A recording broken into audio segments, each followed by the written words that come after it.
Welcome to Social Media with Lacey J.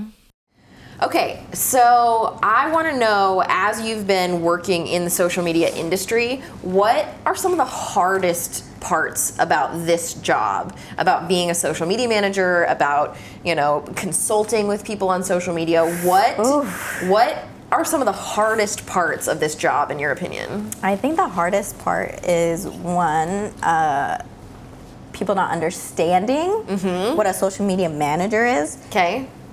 What a content creator is, and what a marketing person is. Like, they think it's the same thing. And I'm they're like, oh yeah, so you do marketing? I was like, I do social media managing. I always correct them. You do? Oh, of course. They're like, oh, you're the marketing guru. I was like, I'm a social media manager. They're just like, I'm like, but what? Yeah, I'm like, they're completely different things. And I think I like to be 100% clear. I'm like, don't look at me for marketing, because I'm not going to do that. I can do that, but that's a whole different price. But right now I'm focusing on social media managing.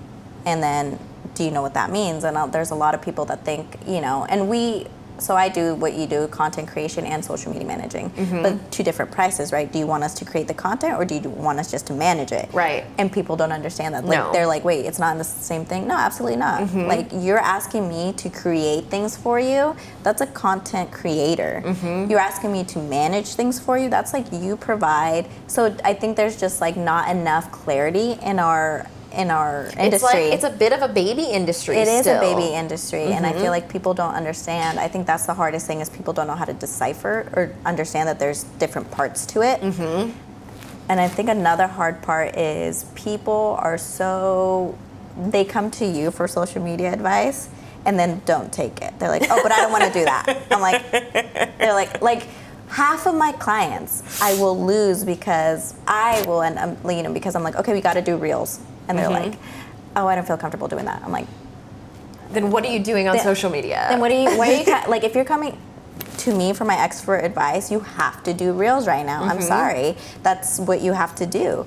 And they're like, oh, okay. And then they lack consistency. And I'm not gonna work with someone that I need to babysit. Like, okay, at this point, I'm like put it in my calendar. I've had people tell me, can you add it to my calendar? I am not your assistant. No, I'm not gonna add it to your calendar. Like, no. That's one of the issues in this too, with it being a baby industry, is that 10 years ago, it was like, let the intern do the social media. Exactly. And it's gained so much visibility, and it's become such a big part of marketing. But so many people who have been in business for 10, 20 years don't understand that shift. Right. And just think, oh, well, you can just do it, right? You can just do it. She can just do it. Yeah, just give it to her. She can do it. Put it in my calendar. Put it in my calendar. Please. It's like, no. And I think that people don't value, I think, a lot. There's still a big, well, can't you just do it with your phone? Well, can't I just do it? It's that just word. The just, well, can't you just? Yes. I'm like, yes, I can just. Or I love when people are like, well, why do I need it? Can't I just? You sure can. Go ahead.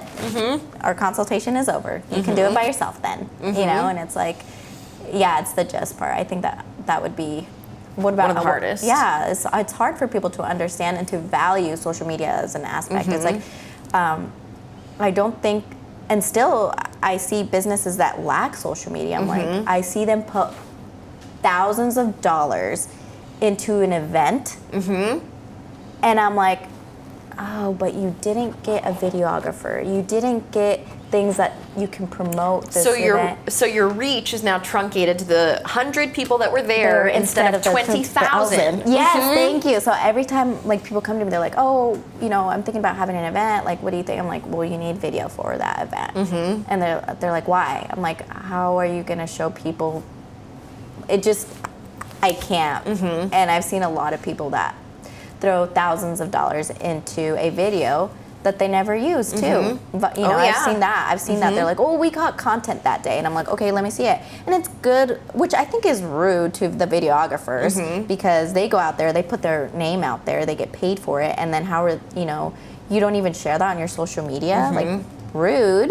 I think that's rude. I think every videographer I work with, they're all very, very talented. And that's another thing that people don't understand. When I give them the price of video, they're like, oh. And I'm like, and I won't let my videographers be cut short. I'm like, there's lighting, equipment, all these things that file management, uploading, downloading, editing, all of it, audio, yes. And a lot of people, like, I do believe in social media. Like, if you look at any good account, it's always high quality content. And I tell all my clients, I'm like, if you really want to go big, it's going to require high quality content. That's great pictures and high quality video. But you're not willing to pay for it, but you're willing to pay for ads or golf trips. They'll play for golf trips. They're happy to pay for golf trips. Exactly. And it's like, okay, that's on you, and you're just not my type of client. So I had one thing that was the most frustrating for me recently is I had somebody who just wanted us for ad management too. Okay. And so I send back a estimate for ad management that includes, weekly ad management. You're in there looking every week, especially if you've got a budget, you got a $500, you got a $1,000 ad budget. You want to make sure that those are working. Is it you creating the ad? Yes. So that's a whole nother aspect. Yes. Yeah. And then, as I send that estimate over, they're like, so, but what's with that much time for ad management? I just wanted it for it to be set it and forget it. I was like, oh, you just wanted to be set it and have you tried that? That was my response. I was like, oh, have you done Facebook ads before? Yeah. You don't set it and forget it. You can if you want, but you're going to waste a lot of money. Yeah. I just want to set it and forget it. No. Yeah. So bad. And it's almost disrespectful. It's like, well, if you then you do it. Then you do it. Like, I don't understand why you're wasting my time when I can have a client that really respects me. You do it then. Well, if it's that easy, just go ahead. Yeah, that's fine. Just you do it. Just you. That's my new word, just. What do you think, Chad? Just do it, Chad.